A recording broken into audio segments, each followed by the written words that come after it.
than I do the emails. The results of the... Graham, are you going to make the cycling superhighway mandatory yes. for cyclists to use? Well, we will. It's very difficult to compel cyclists to go in a certain place. We will look at that. I am discussing that. I'm discussing that with... No, it's a yes or no. We've spent, is it £30 million on this damn thing, which is dug up Upper Thames Street? That goes with the pace of an elderly snail now when you try and drive through there. Will it be mandatory for cyclists to use it? Well, we will see. We will see. I think obviously it'd be a shame to construct. It's like, you know, a shame to construct such How much does this cost? Such a wonderful facility. Like putting in a hamster wheel for a hamster that doesn't then use it. How much does this cost? Is it 30 million or is it 300 million? And how much is it, Mr. Mayor? Well, the cycle superhighway. The overall package is about, I think, for both of them, about 80 million from 80 million. 80 million pounds. I think for all the latest cycle superhighway packages.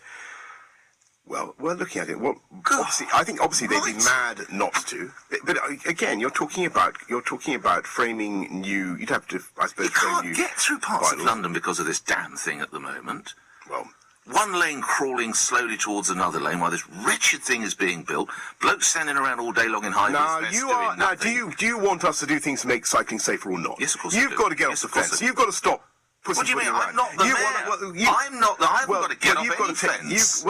You are. Well, hang on. Well, you've sat on that fence so long that iron has entered your soul. You've been on the one hand, you've been asking us to put in measures to make cycling I put them on the back roads. I wouldn't have them hammered down Upper Thames Street. You have, and you've been whinging away and you've been talking about my failures to... lead on. I'm not the mayor. I wouldn't spend 80 million pounds on something they don't have to use. And here we are with actually, I can tell you something, Nick. Today, I can tell you that cycling in London this year is safer than it has ever been before. Right. The number of... I'm pleased to hear that. Seriously, the risk of being killed and seriously injured on a bike is now lower than it's ever been before, and that is something Londoners care passionately about. Of course.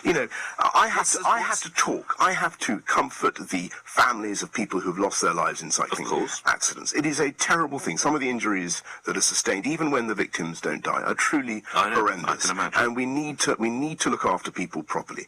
Our cycling superhighways will be fantastic for this city. Yes, of course, they mean some disruption. And I apologise to you motorists, Londoners who do experience this. Well, you've spoken, very, very emphatically about the disruption. And I accept that. The question: are we going to insist on that cyclists use the facility? It seems to me they'd be crazy not to. Yeah, but they won't be mandated. They'd be crazy not to. We are currently discussing that very issue in TfL. We haven't yet made a decision, but it is on the table for discussion. I think cyclists. Let me put it this way, for the benefit of our caller, our emailer. I think cyclists would be absolutely crazy not to use a wonderful, safe cycle superhighway. Extraordinary, tens of millions of pounds, but you don't have to use it. Where are we going now, Mr. Mayor?